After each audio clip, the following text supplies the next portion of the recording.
Hello दोस्तों, स्वागत है आपका मेरे चैनल में। जहाँ पे मैं आज लाया हूँ वीडियो एमटीएस की 5 तारीख की सेकंड शिफ्ट के पेपर की पार्ट फर्स्ट। तो शुरू करते हैं।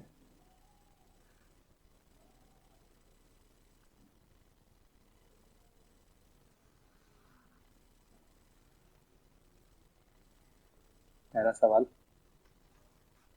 इसमें कहा है हमें एक गोले की त्रिज्या और एक सिलेंडर बेलन का आधार त्रिज्या बराबर है। इसमें कहा है ये जो हमारा स्फीयर जिसे हम बोलते हैं गोला, इसका रेडियस और जो हमारा जो सिलेंडर है इसका आर तथा ऊंचाई h बराबर है। तो हमें बताना है कि इसका सरफेस एरिया जो होता है 4 पाई r स्क्वायर, तो इसका वक्र सरफेस मतलब लिटरल सरफेस एरिया जो कि होता है 2 पाई r h। अब हमें पता है कि ये और ये दोनों बराबर है। पाई पाई से पाई कटा और इस r से ये दोनों RH कटे, 2 1 मतलब कि ये रहा पहला उत्तर। अगला सवाल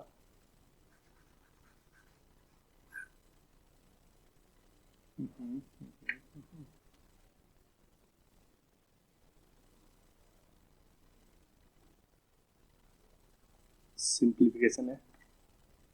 अब ये देखना, ये हो गया हो, ये हो गया और ये तो 36/8 मल्टीप्लाई 4, तो ये नीचे 2 आएगा और ये हो गया 18। जितना हमारा हो गया 18। और इसकी बात करें, ये हो गया हमारा, ये हो गया हाफ। और इसकी बात करें 15 डिवाइड बाय 8, 8 माइनस 3 5, 5 माइनस 3, तो ये भी हमारा 3 बन जाएगा। ये कट गया आपस में, -1, तो हमारा कुछ ऐसा जाएगा 18 प्लस हाफ -1, तो ये बन जाएगा -हाफ और ये बन जाएगा 18।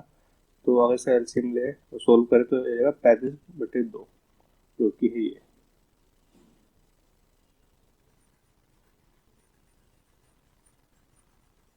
अगला सवाल, नेक्स्ट क्वेश्चन है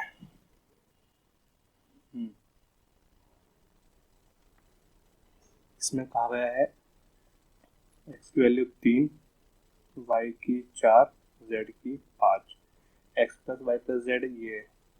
अगर हम इसे प्लस करें तो ये आएगा 12। और इससे अगर कंपेयर करें तो अगर हम इसे लिखे 12 के इक्वल टू 96, तो के की वैल्यू हमारी आ गई यहाँ से 8।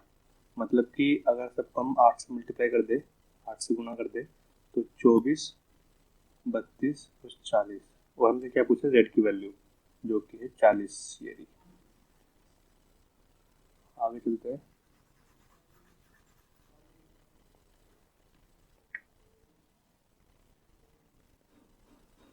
इसमें कहा गया है ए ने किसी वस्तु को 15% लाभ पर 1445 में बेचा, 95 में बेचा, और उसने अन्य एक वस्तु खरीदी जिसकी लागत मूल्य पहले की खरीदी गई वस्तु के बराबर है। उसने इस नई वस्तु को 15% लाभ पर बेचा। तो हमें बताना है ए ने कुल कितना लाभ कमाया। अच्छा, इसमें दिया गया है 15% प्रॉफिट, मतलब कि अगर मैं 100 मान लूँ, मेरा सीपी पहले वस्तु का तो 10, तो 15% प्रॉफिट मतलब कि 115%, मतलब 115 की वैल्यू मेरी है 1495। अगर मैं काटू 5 से तो ये कटेगा मेरा, ये है मेरा 1500 माइनस 5, जो कि होता है 5 से काटू 300 माइनस 1, 299। और यहाँ आएगा मेरा 23। अगर मैं ये 23 से काटूँ 230 ये जाएगा 13 से, मतलब मेरी एक की वैल्यू आ गई 13, तो 100 की वैल्यू आ गई मेरी 1300। अब मुझे पता चल गया कि जो मेरी पहली वस्तु का सीपी था वो था 1300। अब इसने कहा है नई वस्तु पे जो है वो है 10%, मतलब कि नई वस्तु पे जो प्रॉफिट हुआ है वो है 130 रुपये का, और जो पहली वाली पे हुआ है वो हुआ था 1495, मतलब कि 1495 माइनस 1300 जो कि आ गया 195। तो इन दोनों प्लस कर दे तो आएगा हमारा 325 जो कि है ये। आसान सवाल था, बस थोड़ा सा कैलकुलेशन थी, वरना कंसेप्ट वाइज सवाल इजी था काफ़ी। बस आपको समझना है और आगे बढ़ना है। नेक्स्ट क्वेश्चन, नेक्स्ट में है नंबर सिस्टम से सवाल है।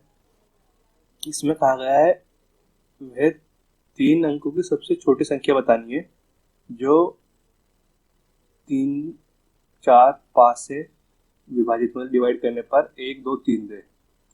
इसमें ना काम आएगा हमारा negative reminder. Negative reminder check करने के लिए याद रखना, जब भी अगर हमें ये रखिए अगर 3 में से मैं 1 माइनस करूँ तो 2, 4 में से 2 माइनस करूँ 2, और 5 में से 3 माइनस करूँ तो 2। तो इसका मतलब है मेरा कि हर बार मेरा जो रिमाइंडर आ रहा है वो आ रहा है 2। तो मतलब कि अगर सपोज करो मैं इनका एलसीएम लेता हूँ तो एलसीएम आएगा इसका मेरा 60। तो 60 एलसीएम लेने के बाद इसने कहा 3 अंकों की सबसे छोटी संख्या मतलब 120। अब मुझे कुछ नहीं करना, जो मेरा 2 आया है अब मैं इसे माइनस कर दूँ 120 माइनस 2 तो आएगा 118। अब आप देख रहे हैं 118 को अगर मैं देखूँ तो 118 को अगर मैं चेक करता हूँ तो 3 से डिवाइड करा तो रिमाइंडर 1 आएगा क्योंकि 117 आता है। तो ऐसे ही अगर मैं 4 से करूँ तो 116 आएगा मतलब कि 2, और अगर 3 से 115 आएगा मतलब कि 2। तो ये है कि मेरा 118 वो नंबर है जो ये मेरी जो कंडीशन है ये सेटिस्फाई कर रहा है। और अब इसका पूछा है कि ए का योग बताओ, तो इसका अगर योग बताओ तो ये होगा 10। इसका आंसर है ये।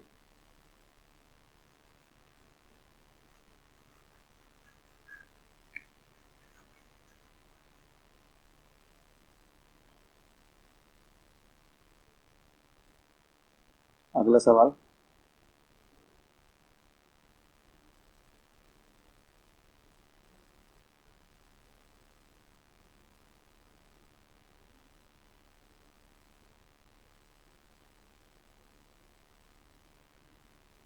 इसमें कहा गया है मुझे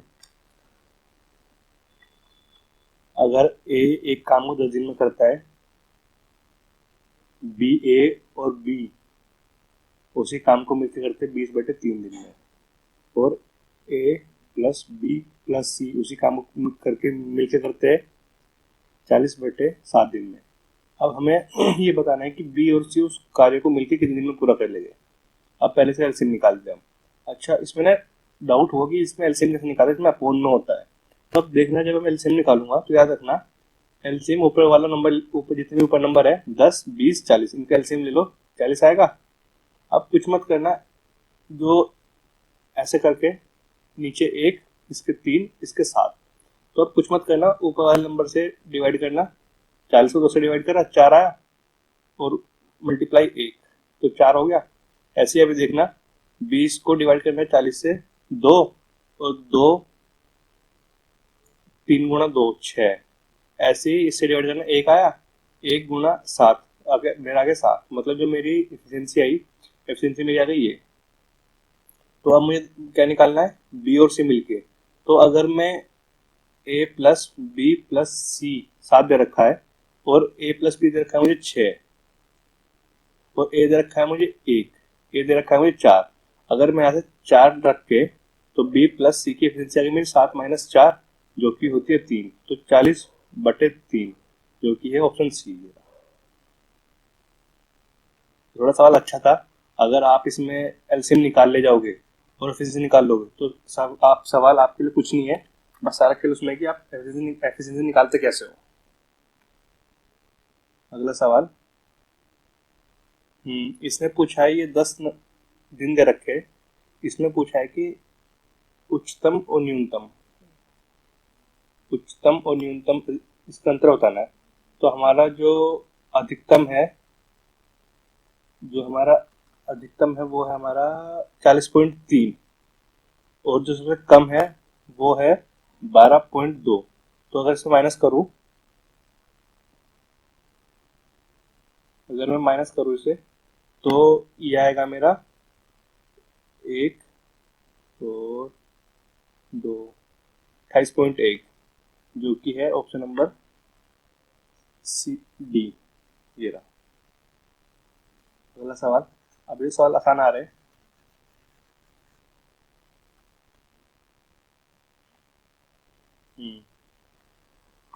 इसने कहा है एक ट्यूबोइड की लंबाई जो है तो चौड़ाई से दुगनी है, मतलब 2, 1 लंबाई चौड़ाई। और अब इसने कहा है कि उसकी जो ऊंचाई है चौड़ाई की आधी है, मतलब 0.5। अब इसने कहा है कि अगर उसकी ऊंचाई 2 है, मतलब ये 2 के बराबर है, 0.5 की वैल्यू मेरी 2 के बराबर है, तो ये आ गया मेरे 4 और ये आ गया मेरे 8। अब इसने पूछा है कि किसी घन मतलब कि क्यूब का एज बताओ जो इसके वॉल्यूम के बराबर हो। इसकी जो वॉल्यूम आएगी वो आएगी 8 × 4 × 2, जो कि होती है 64। और हमें पता है कि एक क्यूब की जो वॉल्यूम होती है एक क्यूब। तो एक क्यूब जो कि होता है 4 का क्यूब, तो एक की वैल्यू मेरी आ गई 4।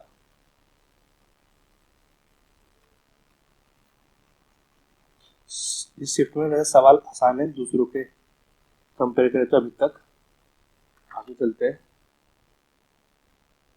और जब भी आप ये वीडियो देख रहे हो पहले पॉज करो, खुद ट्राई करो और फिर मेरा सॉल्यूशन देखो, वरना आपको इसमें इतनी मदद नहीं मिलने वाली। इसमें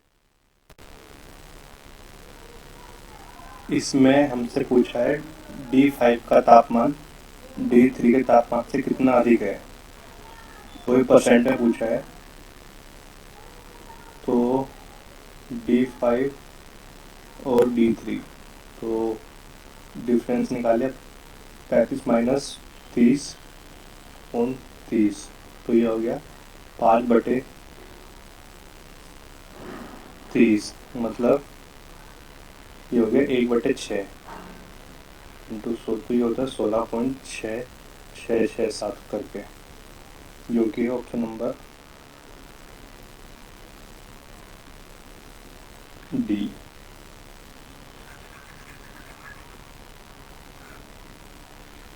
आगे चलते हैं अगला। इसमें हमसे पूछा है अर्धगोल, मतलब जिसे बोलते हैं हेमिस्फेयर, जो कुछ इस तरह का होता है।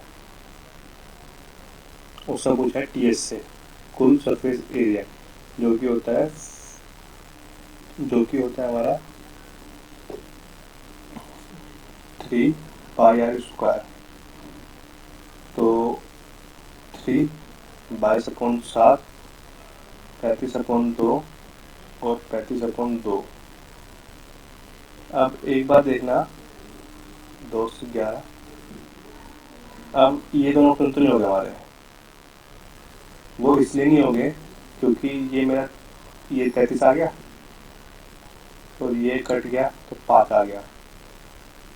5 × 3 × 5, तो मेरे इस तरह से हो गए। और अपॉन 2, इसमें कोई भी नंबर यहाँ पे इवन नहीं है जो 2 को काट सके, मतलब कि पॉइंट तो मेरा आ ही आएगा। तो अगर मैं इसे लिखूँ तो ये हो गया ये हो गया 16.5। तो अब इसमें मैं लगाऊँ डिजिट सम। अगर डिजिट सम लगाऊँ, मैं डिजिटल सम बोलते हैं वैदिक मैथ भी, तो ये हो गया 12 मतलब 3, ये हो गया 5, ये हो गया 35, 3 और 2 8, 40, 40 का 4, और ये हो गया 4, 12, 12 का 3। अब जिसे भी प्लस करने पे 3 डिजिट सम बनेगा वो होगा। अगर ये चेक करूँ, ये हट गया, ये हट गया, ये भी नहीं होगा, तो यही होगा। अब बात ये क्या, तो आप इसको ऐसे सोल्व कर लो।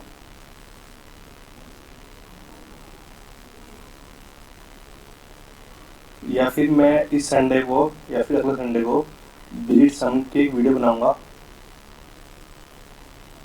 जिसमें आपको शुरू सिखाना है कि जो लंबी लंबी कैलकुलेशन होती है उसे किस तरह सोल्व करते हैं। अगला सवाल,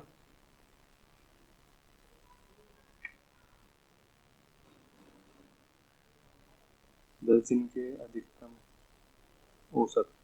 अब इसमें निकालनी है हमें औसत।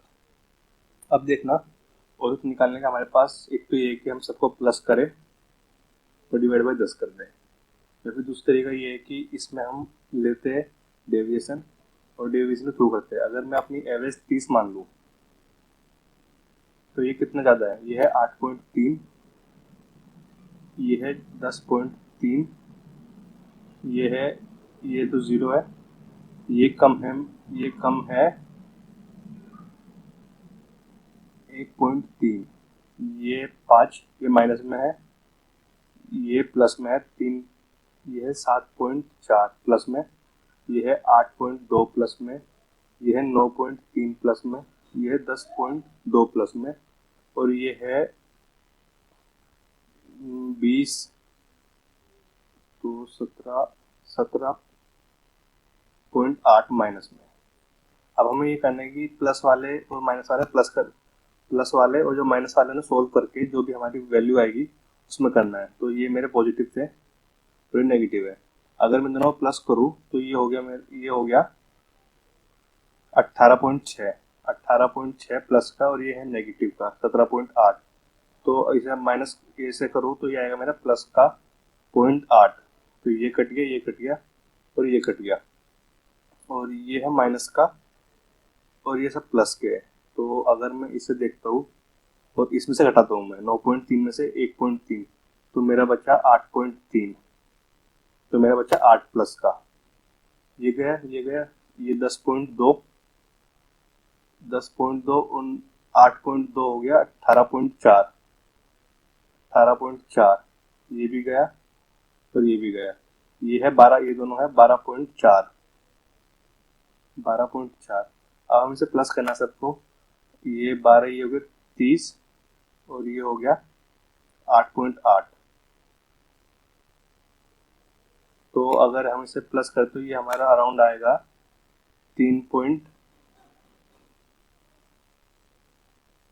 4 के आसपास। और 4 मतलब अगर मैं इसे 4 के आसपास मतलब कि 40 के आसपास, 40 डिवाइड बाय 10 जो कि है 4 के आसपास। तो 4 के आसपास मेरा सिर्फ एक ही ऑप्शन है, वो है ये। अब मर्जी आपकी कि आपको सबको प्लस करना है, इन सबको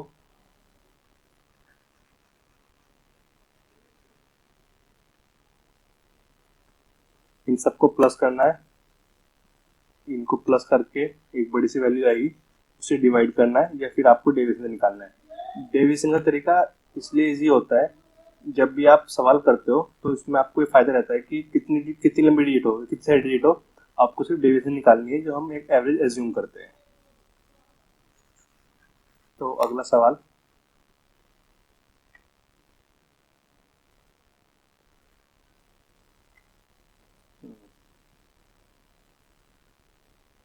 इसमें कहा गया है दो वस्तु है 1200 और 1600 की जिनमें क्रय मूल्य है, और विक्रय मूल्य ए का है 1380, और ये बताया गया कि हमें दोनों को मिला के 25% का लाभ हुआ, 25% का लाभ हुआ। तो अगर 25% लाभ होता है तो बी को कितने बेच जाए, तो ताकि कुल मिलाकर 25% का लाभ हो जाए। अब देखना, इसमें मेरे पास दो तरीके हैं।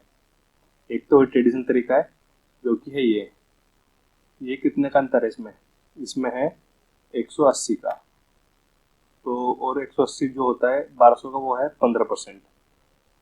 तो जो हमें ए पे मिला वो मिला 15% प्रॉफिट, और हमें निकालना है ओवरऑल ए प्लस बी का जो हमें दिया गया है वो 25%। अब हमें निकालना है कि बी का कितना हो। तो अब अगर मैं इनको प्लस कर दूं दोनों को, ये आएगा 2800, और 2800 का 25% होता है 700। तो हमें, और 700 में ए में 180 रुपये पहले कमा चुका प्रॉफिट के, तो जो बचे हो गए 700 माइनस 180 जो कि होगा 520। 520 हमें निकालना है इससे, बी वाले से। तो मतलब 1600 में जब हमने 1600 खरीदा और 1600 प्लस 500 मतलब उसमें 520 का प्रॉफिट लिया, तो हमें इसकी वो निकालनी है एवरेज, हमें इसकी निकालना है प्रॉफिट। तो इसका प्रॉफिट होगा 16 डिवाइड बाय 520। अगर डिवाइड करूँ तो 48 3 4 2.5 32.5 जो कि ये वाला। और अगर आपको इसका स्मार्ट तरीका देखना है, आप इससे बेहतर देखना है, तो मैं इस सवाल को लेके आऊँगा क्वेश्चन ऑफ द डे में। उसमें आपको कुछ नया सिखाऊंगा मैं, जो आपको जो आपने कैलकुलेशन करी है ये वाली 700 और ये निकाला 15%, आपको इसकी जरूरत नहीं पड़ेगी निकालने की, आप ओरली कर दोगे सवाल को थोड़ी सिर्फ हल्की फुल्की कैलकुलेशन के साथ। तो अगला सवाल करते हैं अब।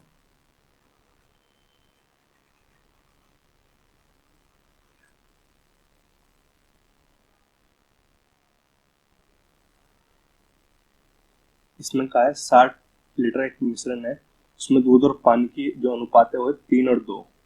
अगर ये कुल 60 लीटर है तो ये हो गया 36 और ये हो गया 24। और इसने पूछा कि यदि हम दूध और पानी को 1:1 लाना हो, मतलब 1:1 लाना हो, तो मिश्रण में कितना पानी मिलाया जाए, मतलब कि इसमें कितना ऐड करें ताकि ये 1 बन जाए।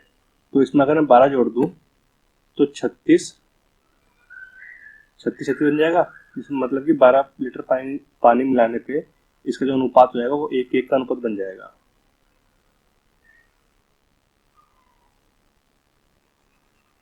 आज की वीडियो में इतना ही। उम्मीद है आपको वीडियो पसंद आई होगी, और अगर वीडियो पसंद आती है